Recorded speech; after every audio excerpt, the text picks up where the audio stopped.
If there's a louder pain point for Jeep Grand Cherokee owners, it's the moment you hear that rattling metallic sound under the car and your paycheck's imagination starts evaporating.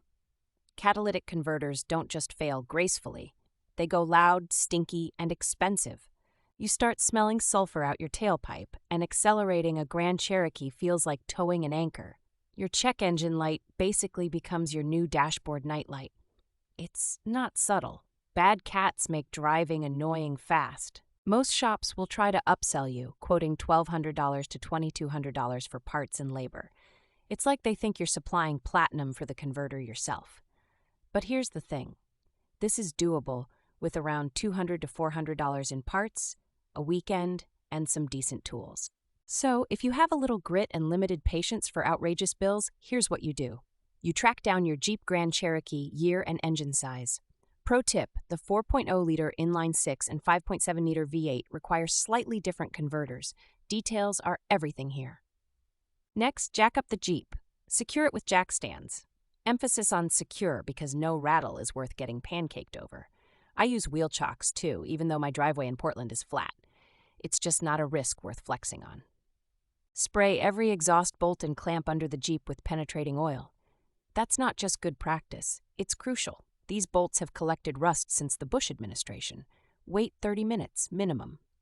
Wrenching frozen bolts is a losing game. Now, most Grand Cherokees mount the catalytic converter midway down the exhaust. Trace the pipe from the engine header to the muffler. You'll spot it, large, oval, and probably looking worse for wear. Unbolt the flanges at both ends and gently detach.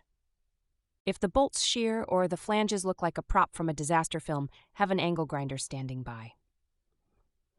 Common pain point, at least one bolt tries to become a permanent part of the Jeep. Happens often enough to be a meme in the forums. With the old cat out, compare the new one closely. The O2 sensor ports should line up. Pop the sensors out of the old converter and install into the new one. Doing this before putting the cat onto the Jeep saves so much frustration.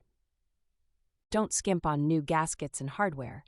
Sure, $18 feels like a lot for bits that look like cereal box prizes, but they're what keeps toxic fumes out of the cabin and prevent headaches, the literal and financial kind.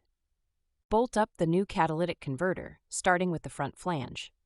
Tighten bolts incrementally, alternating to avoid warping the pipe. Plug in the O2 sensors. Double-check everything before you lower the Jeep, because climbing back under is not fun. Moment of truth, right? Start your Jeep, listen for leaks, and make sure it's no longer howling like a banshee at 2,000 RPM. With luck, your check engine light will take a hike after a few drive cycles.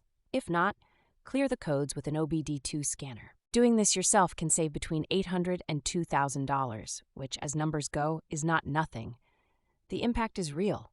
Plus, you get to tell people you replaced your own catalytic converter on a Grand Cherokee. Instant credibility at any car meet, or just among skeptical friends.